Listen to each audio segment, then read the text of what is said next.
পালায়, নবীজি বলে দেন মরণ থেকে পালাইতে পারবে না। ফাইন্নাহু মুলাকিকুম, এ মরণ তার সাথে মুলাকাত করবে, এ মরণ তার সাথে মুলাকাত করবে, এ মরণ তার সাথে মুলাকাত করবে। জিন্দেগি তোর যাইরে ফাঁকি দিয়া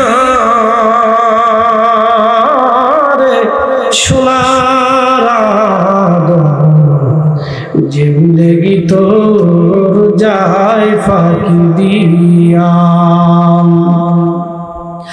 ও আদম রে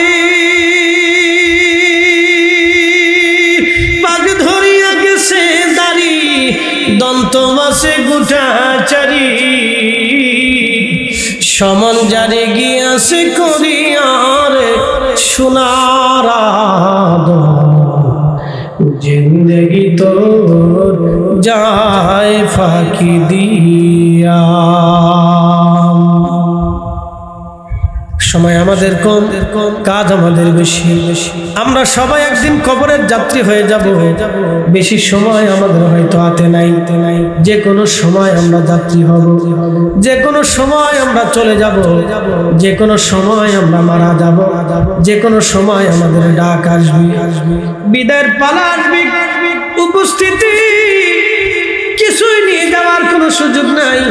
আমার এই ভাইটা পাগলামি করে সুন্দর করে বাগান বাহে সাজিয়েছেন, আবার এখানে মাদ্রাসাও করেছেন। 50 বছর পরে আপনার কবরের পাশে দাঁড়ানোর মতো কেউ নাই, কিন্তু এই মাদ্রাসার ছেলেরা কোরআন পড়বে। যত সময় কোরআন পড়বে আপনি কবরে থাকবেন, আপনি কবরে ঘুমাবেন, কিন্তু কোরআন ঘুমাবে না। এই কোরআন পড়বেন, কোরআনের নেকিগুলি আপনার কবরে অটোমেটিক যাইতে থাকবে, বন্ধ হবে না। কিছু জায়গার কারণে মানুষের দাম বাড়ে, কিছু মানুষের কারণে জায়গার দাম বাড়ে। আমাদের কারণে আজকের মাহফিলের দাম বাড়ে নাই, বরং মাহফিলের কারণে আমাদের দাম বাড়ছে। ঠিক আছে না? কারণ আমরা আল্লাহর বেহেশতের বাগানের ভিতরে আসার কারণে আল্লাহ আমাদের উপর রহমতের নজর দিচ্ছে। মসজিদের কারণে মুসল্লির দাম বাড়ে, মাগার মুসল্লির কারণে মসজিদের দাম বাড়ে না। বাইতুল্লাহ শরীফের কারণে বাইতুল্লাহর অধিবাসীদের মর্যাদা বাড়ছে, কিন্তু অধিবাসীদের কারণে বাইতুল্লাহর মর্যাদা বাড়ে না। মদিনাতুল মুনওয়ারার কারণে আমার রাসূলের ইজ্জত বাড়ে নাই, বরং নবীর কারণে মদিনাতুল মুনওয়ারা হয়েছে। কথা বলে ঠিক কিনা? এই সূত্রটা মনে রাখবেন, সারা জীবন মনে রাখতে হবে। সূত্র আল্লাহ বলছেন ইন্নামাল মুশরিকুনা নাজাসুন, প্রত্যেক মুশরিকরা নাপাক। প্রশ্ন আসতে পারে তারাও তো মানুষ, তো নাপাক কি করে? তাদেরও যে রক্ত আমাদেরও সেই রক্ত, তাদেরও যেই মগজ আমাদেরও সেই মগজ, তাদেরও যেই চোখ আমাদেরও সেই চোখ, তাদেরও যে অঙ্গ প্রত্যঙ্গ মাগার আমাদেরও সেই অঙ্গ প্রত্যঙ্গ। তো নাপাক হলো, আমরা পাক হলাম কারণ। কিসের জন্য জানেন? ঈমানের কারণে। কিসের কারণে? একসাথে বলেন, কিসের কারণে? ঈমানের কারণে। ঈমানের কারণে আমাদের মর্যাদা বাড়লো, আমাদেরকে আল্লাহ পাক বানাইলো, পবিত্র বানাই। ভালো করে মনে রাখবেন। এই ঈমান আপনি কোথায় পাইলেন? আবু বকর সিদ্দিক রাদিয়াল্লাহু তাআলা আনহু তিনি কিন্তু পাহাড় দেখে ঈমান আনেন। খাসাইসুল কুবরার ভিতরে তারিখ ইবনে আসাকিরের ভিতরে ইমাম ইকরাম লিখতেছেন সিদ্দিক আকবর ব্যবসা করার জন্য শামে গেছে। সিরিয়া, ফিলিস্তিন, জর্দান, তারপরে আপনার লেবানন, এই অঞ্চলটাকে আগে বলা হতো শাম। তো ব্যবসার উদ্দেশ্যে তিনি শামে গেছে। আপনারা জানেন সিরিয়ার মালভূমি দখল করে নিয়ে গেছে বর্তমান দখলদারি জালিম গোষ্ঠী। এই মালভূমি কি বাংলাদেশের সমতুল্য একটা এলাকা তারা দখল করে নিছে। কি জন্য? এই জায়গাটা প্রচুর পরিমাণে ফসল হওয়া, মানে জমিন এত উর্বর যে ফসল বুনাইলেই ফসল নেই, এত উর্বর জমি। আবহাওয়া খুব চমৎকার। পৃথিবীর সব জায়গার আবহাওয়া একরকম না। মক্কাতে 45 ডিগ্রি সেলসিয়াস তাপমাত্রার গরমে আপনি হাঁপিয়ে যাবে। এট এ টাইম আপনি যদি তাইফে চলে যান তো দেখবেন যে চমৎকার বাতাস, বসন্তের ঠান্ডা বাতাস আপনার শরীরে ভেসে আসছে। একই দুনিয়া, একই আকাশ, একই জমি। প্রিয় উপস্থিতি, আপনি যদি এই আমাদের লালমনিরহাট পার হওয়ার পরে শিলিগুড়ি যান, শিলিগুড়ির উপরে আছে দার্জিলিং। পাহাড় বেয়ে দার্জিলিং এ যদি চলে যান, শিলিগুড়িতে প্রচন্ড গরম, দার্জিলিং এ ওঠার পরে আপনার কোট গায়ে দিত। একই আসমানের নিচে, একই জমিনের প্রিয় উপস্থিতি। এই অঞ্চলগুলি ছিল ব্যবসায়িক কেন্দ্র। রহমতের নবীজি সাথী খলিফাতুল মুসলিমিন আবু বকর তখন দ্বীন, ঈমান, কালেমা, আখিরাত, আল্লাহ, খুদা, ফেরেশতা কিচ্ছু চেনেন তো ব্যবসার জন্য রাতের আধারে ঘুমিয়েছেন, স্বপ্নের করে দেখতেছেন আকাশের একটা চাঁদ আর একটা সূর্য হযরত আবু বকরের কোলের মধ্যে চলে আসছে। তিনি সুন্দর চাদরখানা দিয়ে চাঁদ আর সূর্যকে কোলের মধ্যে টেনে ধরলেন। মানে স্বপ্ন দেখার পরে হযরত আবু বকর চিন্তায় পড়ে গেলেন, এত সুন্দর স্বপ্ন জীবনেও তো কোনোদিন দেখি নাই, কারণ কি? হযরত আবু বকর সিদ্দিক রাদিয়াল্লাহু আনহু স্বপ্ন দেখার পরে সকালবেলা পাদ্রীর কাছে চলে গেলেন। পাদ্রীর কাছে চলে যাওয়ার পরে পাদ্রী বললেন, তোমার নাম কি? বলে, আমার নাম আবু বকর। কি স্বপ্ন দেখেছ আবু বকর? বলে, দেখলাম আকাশে চাঁদ আর সূর্য আমার কোলের মধ্যে আসছে। আমি আবু বকর চাদরখানা দিয়ে চাঁদ আর সূর্যকে বুকের মধ্যে জড়িয়ে ধরলাম। হযরত আবু বকর এই কথা বলার পরে পাদ্রী ডাক দিয়ে বলেন, আবু বকর তোমার বাড়ি কোন দেশ? বলে, আমার বাড়ি মক্কা। তোমার বাড়ি মক্কা? বলে, হ্যাঁ। কোন বংশের সন্তান তুমি? বলে, কুরাইশ বংশের সন্তান। আবু বকর কে পাদ্রী ডাক দিয়ে বলেন, আবু বকর তুমি যদি স্বপ্ন সত্যই দেখে থাকো তাহলে শোনো, তোমার জন্য একটা সুসংবাদ আছে। বলে, পাদ্রী কি সুসংবাদ? সুসংবাদ হলো, শোনো, তোমাদের মক্কাতুল মুকাররমা একজন নবী আসবে, নাম হবে মুহাম্মদ, বাবার নাম আব্দুল্লাহ, মায়ের নাম আমিনা, বংশ হাশিমি কুরাইশি, হাশিমি কুরাইশি। আরে আবু বকর, স্বপ্ন যদি তুমি বাস্তব দেখে থাকো রে আবু বকর, তাহলে তুমি শোনো, তুমি হবা ওই নবীর প্রথম, তুমি হবা ওই নবীর সাথী, তুমি হবা ওই নবীর প্রথম খলিফা। জোরে বলেন সুবহানাল্লাহ। আবু বকর বাড়ি চলে যাও। হযরত আবু বকর বাড়ি চলে আসলেন, বিষয়টাকে গোপন করে রাখলেন, কারো কাছে বললেন না। দেখা যাক জীবনে কি হয়। রহমতের নবীর দরজাতে কোরআন আসলো। কোরআন নাজিল হওয়ার পরে নবীজি দাওয়াত দিতে শুরু করলেন। একদিন হাঁটতে হাঁটতে আবু বকর বাড়ি গেলেন। প্রিয় নবীর সামনে দাঁড়াইলেন। হুজুর আমার মুস্কি মুস্কি আশিক আবু বকর, তুমি আসছো? আবু বকর বললেন, হুজুর আপনি আমাকে একটা মুজিজা দেখান, আপনি তো নবী, আপনি তো নবী, আপনি মুজিজা দেখান। হযরত আবু বকর বললেন, হুজুর আপনি তো নবী, তো মুজিজা দেখান আমাকে, যদি মুজিজা দেখান তো কালেমা পড়ব। নবী বললেন, আবু বকর সিরিয়ায় ব্যবসা করতে গিয়েছিলাম, আকাশের চাঁদ আর সূর্য তোমার স্বপ্নে তোমার কোলের মধ্যে এসেছিল, চাদর দিয়ে জড়িয়ে ধরে রাখছিলাম, আর সকালবেলা পাদ্রীর কাছে যা তার ব্যাখ্যা জানতে চাইছিলাম, পাদ্রী ব্যাখ্যা দিয়ে দিল, আমার কথাও বলে দিয়েছে, আমার পরিচয় তোমাকে দিয়েছে আবু বকর, এরপরও কি তুমি মুজিজা দেখতে চাও?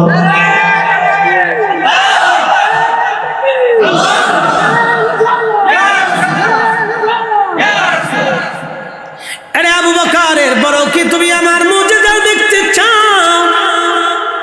আবু বকর ডাক দিয়ে বলল, হুজুর আর মুজিজা দেখা লাগবে না, আপনার জবানে আমার জবানে মিলাই দেন, পড়ায় দেন লা ইলাহা ইল্লাল্লাহ মুহাম্মাদুর রাসূলুল্লাহ সাল্লাল্লাহু আলাইহি ওয়াসাল্লাম। কি চমৎকার! আবু বকর কিন্তু পাথর দেখে কালিমা পড়ে নাই, রাসূল দেখে আল্লাহ চিনেছে। এই ঈমানের নূর আমরা পেয়েছি নবী থেকে। এই জন্য আল্লাহ বলেন, কদ জাআকুম মিনাল্লাহি নূর, আমি আমার পক্ষ থেকে তোমাদের কাছে নূর পাঠিয়েছি। তিনি তোমাদেরকে এমন নূরের বিচ্ছুরণ দিবে যেই নূরের আলোতে তোমার জিন্দেগি, দুনিয়া, আখিরাত, কবর, হাসর আর তোমার কাল, তোমার দেহ নূরানি হয়ে যাবে। একসাথে বলবেন আল্লাহু আকবার। ও সব নূরানি হয়ে যাবে। এই জন্য ইন্নামাল মুশরিকুনা নাজাসুন, যারা অবিশ্বাসী তারা নাপাক, যারা বিশ্বাসী তারা পাক। মনে রেখে কালকে নিবাসী মনোযোগ দিয়ে শুনবেন বাবাজি। আমি জানি বাজারে রাস্তাঘাটে বহু মানুষ ঘোরাফেরা করেন। বাবা বন্ধু আমার, সময় নষ্ট করে লাভ নেই, এখানে বসে যান। আজকে একটা মাদ্রাসা তৈরি করা হলো। এই মাদ্রাসায় আলেম হবে, কোরআন হাদিস পড়া হবে, বাচ্চারা কোরআন পড়বে, কচি মুখে কোরআনের বাণী শোনানো হবে। চারটেখানি কথা না, বাবা মার পৃথিবীতে 800 কোটি মানুষ আছে। এই 800 কোটি মানুষের মধ্যে ভাইজান মাত্র 200 কোটি মুসলমান, বাদ বাকি আর কোন মুসলমান নাই। 600 কোটি মানুষ আল্লাহকে আল্লাহ বলে মানে না। 600 কোটি মানুষ আল্লাহকে আল্লাহ বলে মানে না। এই 600 কোটির ভিতরে আছে সনাতনী হিন্দু সম্প্রদায়। এই 600 কোটির মধ্যে আছে বৌদ্ধ সম্প্রদায়। এই 600 কোটির মধ্যে আছে খ্রিস্টান সম্প্রদায়। এই 600 কোটির মধ্যে আছে শিখ, 600 কোটির মধ্যে আছে মাজুসি। এরকম বহু ধর্মের, বহু মতের মানুষ, বহু বিশ্বাসের মানুষ দুনিয়াতে আছে। এই 600 কোটি আল্লাহকে লা ইলাহা ইল্লাল্লাহ বলে তারা কেউ মানে না। কুল হুয়াল্লাহু আহাদ বলে আল্লাহকে তারা মানে না। আমাদের দেশে যারা সনাতনী আছে, বাংলাদেশ এবং ভারতের কলকাতার যত সনাতনী দেখবেন তারা দুর্গাকে প্রধান ভগবান বিশ্বাস করে। আপনি যদি দেখবেন নেপালের সনাতনী যারা আছে তারা কৃষ্ণকে প্রধান ভগবান হিসেবে বিশ্বাস করে। আপনি গুজরাটের যদি চলে যান, গুজরাটের সনাতনীরা আর একজনকে এই আপনার কি বলে অন্য আর একটা দেবতাকে প্রধান দেবতা মনে করে। বেঙ্গালুরের সনাতনীরা আর একজনকে প্রধান দেবতা মনে করে। আমি গিয়েছিলাম মালয়েশিয়াতে ভাইজান, একটা পাহাড় আছে, একটা গুহা আছে। এই গুহাটার বয়স 40 কোটি বছর। 40 কোটি বছর ধরে গুহার বয়স। তাদের ধারণা এই গুহার সামনে ভাইজান ওই আপনার কি বলে ভারতের তামিলনাড়ুর হিন্দুরা বিরাট একটা মূর্তি বানায় রাখছে। তামিলনাড়ুর হিন্দুরা এই গুহার সামনে বিরাট বড় একটা মূর্তি বানিয়ে রাখছে। তামিলনাড়ুর যারা সনাতনী তাদের ভগবান, বড় ভগবান আর একজন। ভারতের প্রত্যেক অঞ্চলে যাবেন, অঞ্চল ভেদে তাদের বিশ্বাস অনুযায়ী এ বড় ভগবান, এ বড় ভগবান। কিন্তু মুসলমানকে যদি জিজ্ঞাসা করেন, মুসলমান তোমার রব কে, আমরা সব মুসলমান একসাথে জবাব দেব আল্লাহ। কথা বলেন ঠিক কিনা? কখনো তোমাকে যদি ভুলি, হেদায়েতের আলো যদি নিয় কাশ তুলি, কখনো তোমাকে যদি ভুলি, হেদায়েতের আলো যদি নিয় কাশ তুলি, ঠাই দিও প্রিয়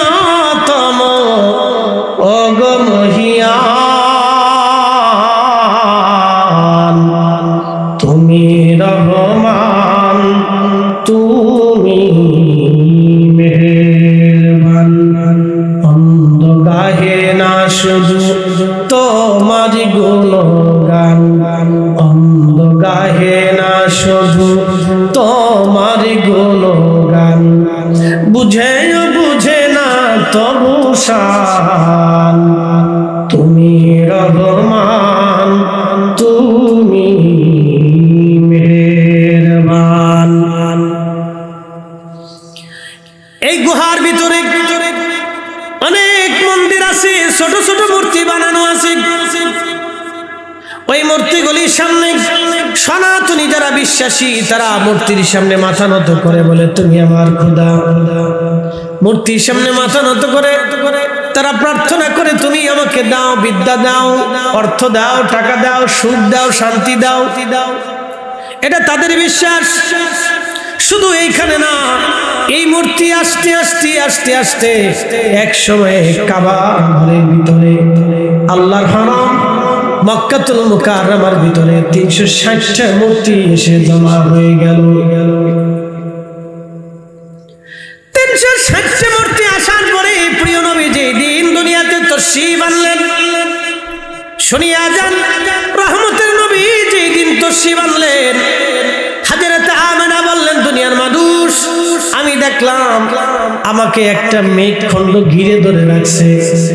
শুধু কি তাই, মেঘের ভিতরে আমি দেখলাম আমার ডানে একজন মহিলা বসে আছে, পরমা সুন্দরী, খেজুর গাছের মতো লম্বা লম্বা মহিলা। জিজ্ঞেস করলাম কে গো আপনি? আপনি এত বড় লম্বা মানুষ কোনোদিন তো দেখি নাই, আমার পাশে বসে আছেন। বলে আমেনা তুমি আমাকে চিনো নাই, আমি তোমার আদি মাতা হযরত হাওয়া। আমি তোমার কাছে এসেছি, আল্লাহ পাঠিয়েছেন, আল্লাহর বেহেশত থেকে এসেছি তোমার ভিতরে আখিরি নবী। এই নবী কিছু সময় পরে দুনিয়াতে আসবে।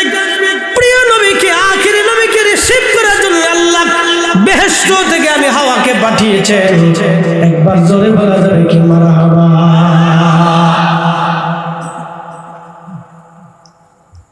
হযরত আমিনা বললেন আমি দেখলাম আমার ভিতর থেকে খারাজা মিনহা নূর, নূর বের হয়ে গেল।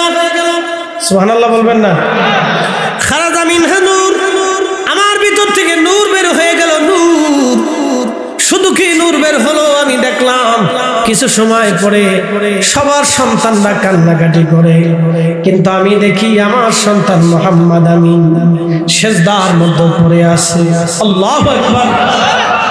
সমস্ত সন্তানরা জন্ম নেওয়ার পরে তার নিজস্ব ভাবে কান্নাকাটি করে, কিন্তু আমি দেখি আমার মুহাম্মদ আমিন সিজদার মধ্যে পড়ে আছে রে। সিজদার মধ্যে পড়ে তিনি বলতেছিলেন ইয়া রাব হাবলি উম্মতি, আল্লাহ আমার উম্মতের কি গতি হবে, আমার উম্মতের কি গতি হবে, আল্লাহ আমার উম্মতের উপায় কি হবে। জোরে বলা যাবে কি মারহাবা। আল্লাহুম্মা সাল্লি আলা, মাশাআল্লাহ, আল্লাহু আকবার। মুহাম্মদ ওয়া আলা আলি সাইয়্যিদিনা।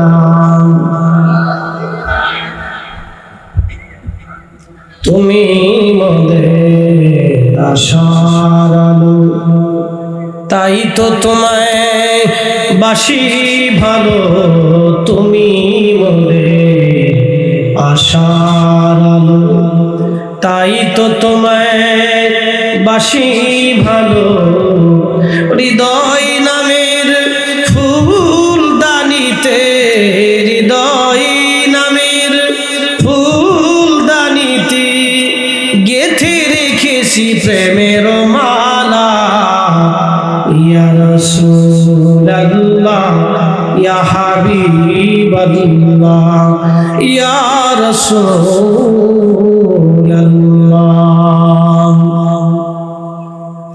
আল্লাহর নবী দুনিয়াতে তাশরীফ আনার সাথে সাথে হেরামের ভিতরে মক্কাতুল মুকাররমার ঘরের ভিতরে 360 মূর্তি আল্লাহর পক্ষ থেকে সিজদায় পড়ে গেল। একসাথে বলেন আল্লাহু আকবার। না, জোরে সবাই একসাথে বলেন আল্লাহু আকবার। আরো জোরে বলেন আল্লাহু আকবার। কয়টা মূর্তি? 360টা মূর্তি সিজদায় পড়ে গেল। সকালবেলা মক্কার কাফেররা কাবার দরজা খুলে ঘরের ভিতরে যেয়ে দেখে মূর্তিগুলি উপর হয়ে পড়ে আছে। হায় হায়, এত মূর্তি একসাথে উপর করে কেমনে পড়লো? অথচ দরজার তালা মারা আছে, পাহারাদার ছিল। তখন ইহুদিরা গণনা করে দেখলো সর্বনাশ, আখিরি নবী ধরা ধামে দর্শী এনেছে। ঠিক একই সময় ইরানের মাজুসি, ইরান, উজবেকিস্তান, কাজাখস্তান, তুর্কমেনিস্তান, এই বেল্ট, আফগানিস্তানের এক অংশ, বেলুচিস্তান থেকে শুরু করে বিরাট একটা এরিয়া। তখন আগুনের পূজা করত মানুষ। তারা বলতো আগুন আমাদের দেবতা। ইরান এবং ইরাকের এক অংশ, সিরিয়ার এক অংশ মিলে তারা বিরাট বড় একটা সাম্রাজ্য ছিল তাদের নাম ছিল পার্সিয়ান সাম্রাজ্য। এই পার্সিয়ান সাম্রাজ্যের প্রধান ধর্ম ছিল মাজুসি। বিরাট বড় আগুনের কুণ্ডলি জ্বালায়া তার আগুনের সামনে সেজদায় পড়ে বলতো, আগুন তুমি আমাদের খোদা, তুমি আমাদেরকে বিদ্যা দাও, অর্থ দাও, টাকা দাও, বিপদ থেকে বাঁচাও। কথা বোঝা যায়? বুঝে যায়। মাজুসি নাম কি? মাজুসি। তারা আগুনের পূজা করত, আগুনকে তারা খোদা মনে করত। তাদের ধর্ম ছিল আগুনের ধর্ম। এই মাজুসি ধর্মে তারা বিশ্বাসী। সমস্ত মাজুসিরা আগুনের সামনে সেজদায় পড়ে থাকতো। ইরানের রাজধানীতে, পার্সিয়ান সাম্রাজ্যের রাজধানীতে একটা মন্দির ছিল। এই মন্দিরে 4000 বছর ধরে আগুন জ্বলতেছিল। একটা সেকেন্ডের জন্য কোনোদিন আগুন নিভে নাই। কি বুঝলেন? প্রায় 4000 বছর ধরে আগুন জ্বলতেছিল। 4000 বছরে 1 সেকেন্ডের জন্য এই আগুনটা কখনো নিভে নাই। তাদের প্রধান মন্দির যেটা মাজুসিদের, 4000 বছর ধরে আগুন জ্বলতেছে। এই 4000 বছর ধরে তারা আগুনের পূজা করতেছে। 4000 বছর পরে নবীজি যখন দুনিয়াতে আসলেন, ঠিক তখনই ইরানের পার্সিয়ান সাম্রাজ্যের মূল প্রধান যেটা আগুনের মন্দির ছিল, আগুন নিভে গেল হঠাৎ করে। একসাথে বলবেন আল্লাহু আকবার। না না, আরো জোরে বলেন, জোরে বলেন। শুধু কি আর সেই দিন নিভল? চিরদিনের জন্য নিভে গেল, ঠিক কিনা? বলে কেন নিভে গেল? চিরদিনের জন্য আগুন নিভে গেল। কেন নিভে গেল? কিসের জন্য নিভে গেল? নবী আসার কারণে আগুন নিভে গেল। তিনি এই জন্য নূর, এই জন্য তিনি নূর। আল্লাহর পক্ষ থেকে যখন নূর এসে গেল, তখন দুনিয়ার মাজুসির আগুন নিভে গেল। 360টা মূর্তি কাবা ঘরের সামনে সেজদায় পড়ে গেল। মাজুসিরা গণনা করে দেখলো, হায় হায়, সর্বনাশ হয়ে গেছে। আমাদের 4000 বছরে যে আগুন নিভে নাই, সে আগুন আজ হঠাৎ করে নিভে গেল। বুঝার আর বাকি নাই, এই সাম্রাজ্য শেষ হবে, এই আগুনের ধর্ম একদিন শেষ হয়ে যাবে। জোরে বলা যাবে কি? মারহাবা। লা ইলাহা ইল্লাল্লাহ, লা ইলাহা, লা ইলাহা, হাসবি রাব্বি জাল্লাল্লাহ, মা ফি কলবি গায়রুল আহা নূর মুহাম্মদ সাল্লাল্লাহ, বড় নূর মুহাম্মদ সাল্লাল্লাহ, লা ইলাহা ইল্লাল্লাহ, লা ইলাহা, লা ইলাহা ইল্লাল্লাহ, মুহাম্মাদুর রাসূলুল্লাহ সাল্লাল্লাহু আলাইহি ওয়াসাল্লাম। মাজুসি ধর্ম চলে গেল, পারস্য সাম্রাজ্য শেষ হয়ে গেল। এবার রোমান সাম্রাজ্য। রোমান সাম্রাজ্য ছিল প্রায় 7000 বছর ধরে চলমান। 7000 বছর পৃথিবীতে তারা রাজত্ব করলো। তাদের বিরাট বড় সাম্রাজ্য, বিরাট বড় প্রাসাদ। প্রাসাদের বয়স হাজার হাজার বছর, হাজার হাজার বছর প্রাসাদ, তাই প্রাসাদের মধ্যে ফাটল ভেঙে গেল। বিরাট বড় মিনারা ছিল তাদের, বিরাট বড় প্রাসাদের উপরে তাদের মিনারা ছিল। এই মিনারা ভেঙে খান খান হয়ে পড়ে গেল। প্রাসাদের প্রত্যেকটা দেওয়ালে ফাটল ধরে গেল। তখন তাদের গণক দার্শনিকরা গণনা করতে বসে গেল, হায় হায় এত বছর পার হলো, এই প্রাসাদে কোনোদিন ফাটল ধরে নাই, আজকে কেন এই প্রাসাদের মধ্যে ফাটল ধরে গেল? তারা গণনা করে দেখলো সর্বনাশ, আখিরি নবী রাহমাতুল লিল আলামিন দুনিয়াতে জন্ম নিয়েছেন। এমন একটা শিশু পৃথিবীতে জন্ম নিয়েছে, এমন একটা শিশু পৃথিবীতে আগমন করেছে, যার আগমনে রোম সাম্রাজ্য বাতিল হয়ে যাবে, রোম সাম্রাজ্য ধ্বংস হয়ে যাবে, রোমানরা পরাভূত হয়ে যাবে। ওই শিশু বাচ্চার উম্মতরা তাম দুনিয়াতে প্রভাব বিস্তার করবে, দুনিয়া দখল করবে। একবার জোরে বলা যাবে কি আল্লাহু আকবার। তিনি রাহমাতুল লিল, আমরা তার উম্মত। কি দিছি? কদ্দুর সুদের কারবারি দিছি, কি দিছি? ঘুষ দিছি, কি দিছি? চুরি চাপটামি দিছি, কি দিছি? মিথ্যা দিয়েছি, কি দিয়েছি? গীবত দিয়েছি, শেকের দিয়েছি, তহমত দিয়েছি, ধোঁকা দিয়েছি, মিথ্যা দিয়েছি, মানুষ ঠকিয়েছি, অন্যায় করেছি, বাবা মারে ঠকিয়েছি, সন্তান ঠকিয়েছি, প্রতিবেশী ঠকিয়েছি। আমরা কি দিছি? কিচ্ছু দিতে পারি নাই। কথা কোন ঠিক কিনা? ও নবীকে আমরা কিছু দিতে পারি, কিচ্ছু দিতে পারি। আচ্ছা বলেন, আমরা যে এইভাবে করি, এটাকে আমরা ঠকি না রাসূল ঠকি? নিজেরা ঠকি। আমরা নিজেরা ঠকি। কেউ যদি নামাজ কাজা করে তাহলে সে নিজে ঠকে, আল্লাহ ঠকে না। কেউ যদি মিথ্যা বলে তাহলে সে নিজে ঠকে, আল্লাহ ঠকে না। কেউ যদি মানুষ ধোঁকা দেয় তো সে নিজে ঠকে, আল্লাহ ঠকে না। সে নিজেকে ধোঁকা দেয়, সে নিজেকে মিথ্যা বলে, সে তার নিজের নফসের সাথে জুলুম করে, অন্যায় করে। এটাকে সে শাস্তির সম্মুখীন করতেছে, বিচারের সম্মুখীন করে দিচ্ছে, আল্লাহর কাঠগড়ায় দাঁড়ানোর সম্মুখীন করে দিচ্ছে। মনে রাখবেন। এই জন্য আল্লাহ রসুলকে আমরা কিছু দিতে পারি নাই, কিন্তু আমার দয়া করে আল্লাহ আমাদেরকে সেই নবীর উম্মত বানিয়েছেন।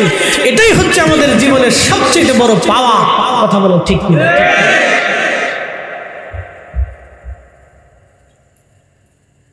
রব্বুল আলামিন কোরআনে বলেন, ইন্নাল্লাযীনা কাফারু মিন আহলিল কিতাবি ওয়াল মুশরিকিনা ফী নারি জাহান্নাম খালিদিনা ফীহা। বুঝতে কোনো অসুবিধা নাই তো? আপনাদের এলাকায় আমি নতুন, এদিকে আসা যাওয়া হয় না। এখানে হযরত বসে আছেন, মোহাম্মতের সম্পর্ক।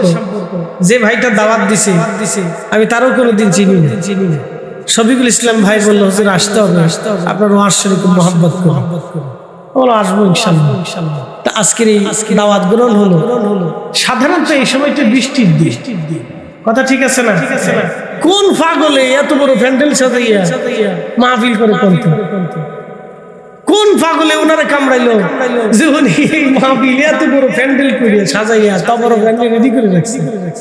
উনি নিজেও জানেন না বৃষ্টি আসতেও পারে, কারণ বৃষ্টির দিন তো বৃষ্টি আসবে। উনি আল্লাহর উপর ভরসা করে চালাই দিচ্ছে। একসাথে বলবেন না মারহাবা? আল্লাহর উপরে ইয়াকিন রেখে, বিশ্বাস রেখে চালাই দিচ্ছে যে আল্লাহ সাহায্য করবে। আমি বলছিলাম যে আল্লাহ সাহায্য করবে, চালান, আল্লাহ চালান। তো সাধারণত বৃষ্টির দিন যে কোনো সময় বৃষ্টি আসতে পারে, সকালেও হতে পারে, দুপুর হতে পারে, এখন হইতে পারে। তো যাই হোক, আল্লাহ অনেক বড় ইহসান করছে, ওনার দয়া করছে, ওনার ইখলাস সুন্দর। মাদ্রাসাটা করছেন সব ত্যাগ করে, আপনারও সহযোগিতা করছেন, আরো করবেন ইনশাআল্লাহ। অর্থ নষ্ট হবে না। আচ্ছা, আপনাদেরকে প্রশ্ন করি, জবাব দিবেন তো? বাংলাদেশের যিনি সবচেয়ে বড় ধনী ব্যক্তি মারা গেলেন, এক গ্রুপ অফ ইন্ডাস্ট্রির মালিক, 80,000 কোটি টাকার সম্পদ রেখে কবরে চলে গেলেন। ওনার কবরটা কয় হাত লম্বা ছিল? না, জোরে বলতে হবে, একসাথে বলেন কত হাত? কাফনের কাপড় কয় টুকরা ছিল? 3 টুকরা। এদেশের এই কালকিনির যত সবচেয়ে গরিব মানুষ যিনি, তিনি মারা গেলে তার কবর কয় হাত হয়? 2.5 হাত না 3.5 হাত? কাফনের কাপড় কি 2.5 টুকরা হবে না 2 টুকরা হবে? 3 টুকরাই হবে, 1 টুকরা বেশিও না কম। হিসাব বরাবর। আসার সময় দুনিয়াতে আমরা একা একা আসছি, কথা বুঝে যাবে, খুব গুরুত্বপূর্ণ কথা। আসার সময় যখন দুনিয়াতে আসছিলাম তখন আমার সাথে কোনো পোশাক ছিল না, টাকা ছিল না, অর্থ ছিল না, ক্ষমতা ছিল না, কিচ্ছু ছিল। আল্লাহ আমাকে পর মুখাপেক্ষী করে দিলেন, মায়ের মুখাপেক্ষী করে দিলেন, বাবার মুখাপেক্ষী করে দিলেন, দাদা দাদি নানা নানির মুখাপেক্ষী করে দিলেন, মানুষের মুখাপেক্ষী করে দিলেন। মা যদি খাওয়াই তো খেতে পারি, মা না খাওয়াইলে খেতে পারি। মা পরিচর্যা করলে পরিচর্যা হই, পরিষ্কার হই, না হলে পায়খানা পেশাব নিয়ে পড়ে থাকি। আমার কোনো পাওয়ার নেই। আপনি দুনিয়ার সবচেয়ে বড় মহারাজার ঘরেও যদি জন্ম নেন, তো জন্ম নেওয়ার সময় আপনার কোনো পাওয়ার নেই। ধীরে ধীরে ধীরে ধীরে ধীরে ধীরে ধীরে ধীরে ধীরে ধীরে আল্লাহ আপনাকে বড় বানাইলেন। একদিনে আল্লাহ শক্তি যৌবন আল্লাহ দেন নাই, ধীরে ধীরে ধীরে ধীরে আল্লাহ যৌবন দিচ্ছে।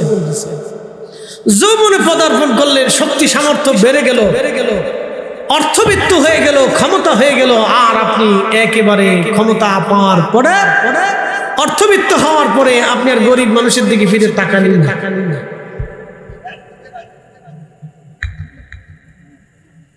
প্যাস্টিজি কন আর ফিলাস্টিকি কন, যেটি কন, উনি বুঝে না, উনি জানে না যে উনি আসার সময় উলঙ্গ ছিল, ল্যাংটা ছিল, বস্ত্রহীন ছিল। যাওয়ার সময় ওনাকে 3 টুকরা কাপড় দিয়ে পেঁচিয়ে পাঠিয়ে দেওয়া হবে, বেশি কিছু দেওয়া হবে না। কথা বলেন ঠিক কিনা? এটা যদি বুঝতাম তাহলে আমরা রাসূলের আদর্শে, নবীর গোলামিতে নিজের জীবনকে কুরবানি করে। একটা কথা আপনাদেরকে বলে দিয়েছি, শোনেন, ভালো করে শুনে রাখেন। Out of sight out of mind. মানুষ চোখের আড়াল হলে মনের আড়াল হয়ে যায়। সত্য কথা। বাবা মা মারা যাওয়ার পরে 6 মাস, 10 মাস, 1 বছর, 10 বছর, 20 বছর পরে সন্তান বেমালুম, সন্তানের মোহে নাতি নাতকুরের প্রেমে পড়ে বাপ মারে ভুলে যায়। মনে থাকে না, কবরের পাশে দাঁড়ানোর সুযোগ হয় না। ঠিক ঠিক এখানে গোরস্থান আছে, এই এলাকায় গোরস্থান আসেনি। বয়স কত হবে? কত বছর বয়স হবে? 50 কি 100 বছর? এরকমই তো। তো 50-100 বছর আগে যারা কবর দিছে তার কবরের পাশে কয়জন যে দাঁড়ায় আমাকে বলেন তো। তাহলে বাকি 50 বছর পরে আপনার কবরের পাশে কে দাঁড়াবে বলেন তো? আমার কবরের পাশে কে দাঁড়াবে বলেন তো? আমি তো বিরাট জনপ্রিয় বক্তা, লক্ষ লক্ষ মানুষ আমার ওয়াজ শুনে। বহু মানুষ আছে হুজুর ঘুমের ওষুধ বানাইছে। সিলেটে গেছি, ইমাম সাহেব হুজুর সাপ কিতা কররা রে সাপ, আমরা কিতা কররা কিতা মায়া লাগাইলা রে সাপ, তোমার ওয়াজ শুনে সারা রাত আগে ঘুমের বড়ি খেয়ে ঘুমাইতে হইতে আমার ব্যারাম আছে রে সাপ, তোমার ওয়াজ শুনে আমার ওষুধ খাওয়া লাগে। তাই বললাম তাহলে আমার ওষুধের টাকা আমার দিয়ে লো রে সাপ। তাহলে ওষুধের টাকা আপনি আমাদের দিয়ে দেন সাপ। আলমদেরকে সাপ বলে, সাপ। আমরা হুজুর বলি, ওরা সাপ। সিলেটিরা সাপ, আর আমরা হুজুর। খুব মনোযোগ দেবেন। এই গোরস্থানে 50 বছর পরে দাঁড়ানোর মতো কেউ নাই। আজকে আপনার আমার পরে কেউ দাঁড়াবে না। তবে কে আপনার কবরে আপন হবে? কঠিন ওই মুসিবতে কে আপনার আপন হবে? অন্য কেউ না, তিনি রাহমাতুল লিল আলামিন। চিৎকার করে জোরে বলেন আল্লাহু আকবার। উম্মতকে নবী দেখতে আসবে, উম্মতের মায়া। যদি কোনদিন মদিনাতে যান, মদিনার জিয়ারা করতে গেলে যারা আপনাদেরকে হজ বা উমরা করাবে তাদেরকে বলবেন দয়া করে আমাকে খন্দকে নিয়ে চলে যান। খন্দকের মাঠে যাওয়ার পরে এখানে রাস্তা হয়ে গেছে, খন্দকের ছোট্ট পাহাড়ের উপরে মসজিদ পাবেন। সেই মসজিদ, যেই মসজিদে নবীজি নামাজ পড়েছিলেন, সেই মসজিদ এখনো আছে। যেই মেহরাবে নবীজি নামাজ পড়িয়েছিলেন সেই মেহরাব এখনো আছে। মারহাবা বলবেন না? যদি কখনো যান ওখানে 2 রাকাত নামাজ পড়ে আসবেন। ওই মসজিদের নিচে আর একটা মসজিদ আছে, মসজিদে হযরত সালমান ফার্সি, তিনি ওইখানে বসে যুদ্ধের নেতৃত্ব দিয়েছিলেন। ওই মসজিদের কিছু দূর পরে আর একটা মসজিদ আছে, মসজিদে আলী। হযরত ফাতেমা জাহরা রাদিয়াল্লাহু আনহা এবং হযরত আলী রাদিয়াল্লাহু আনহু দুইজনে ওইখানে বসে তেনারা যুদ্ধের নেতৃত্ব দিয়েছিলেন। এইখানটা মসজিদ বানিয়ে রাখা হয়েছে। ওইখান খন্দকের পাহাড়ের পিছনে আর একটা পাহাড় আছে। ওই খন্দকের মাঠের সামনে দিয়ে আগায় পিছনের দিকে যদি আপনি একটা পিছনের দিকে চলে যান, একটা পাহাড় পাবেন। পাহাড়ের নাম জাবাল আবু সিলা। এই জাবাল আবু সিলাতে ছোট্ট একটি গুহা আছে। এই গুহার ভিতরে রহমতের নবী একাধারে 3 দিন 3 রাত সিজদায় পড়ে কেঁদেছিলেন। সুবহানাল্লাহ বলা যাবে না? 3 দিন 3 রাত সিজদার মধ্যে পড়ে নবী কেঁদেছিলেন। কেন কাঁদলেন? সন্তানের জন্য কাঁদেন নাই, কলিজার টুকরা মেয়ে ফাতেমার জন্য কাঁদেন নাই, হাসান হুসেন রাদিয়াল্লাহু আনহুমার জন্য কাঁদেন নাই। তিনি কেঁদেছেন গুনাহগার উম্মতের জন্য। সিজদার মধ্যে পড়ে আল্লাহকে বলেন, ইয়া রব হাবিলি উম্মতি, আল্লাহ আমার উম্মত গুনাহ করে ফেলছে, আল্লাহ আমার উম্মত গুনাহগার, আমার উম্মতের হবে কি, উপায় কি? এইভাবে নবী 3 দিন 3 রাত পর্যন্ত কেঁদেছে।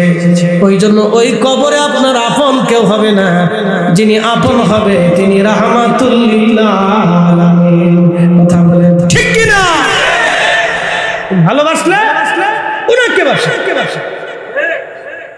যদি ভালোবাসেন তো উনাকে বাসেন, যদি অনুসরণ করেন তো উনাকে করেন, যদি জীবন দেন তো উনার মহব্বতে দেন, যদি পক্ষ নেন তো রাসূলের পক্ষ নেন। কি কথা বলেন ঠিক কি না? যদি পক্ষ নেন তো রাসূলের পক্ষ নেন। হিসাব সহজ। প্রিয় কালকিনিবাসী, বেশি লম্বা করে রাত্র গভীর করব না।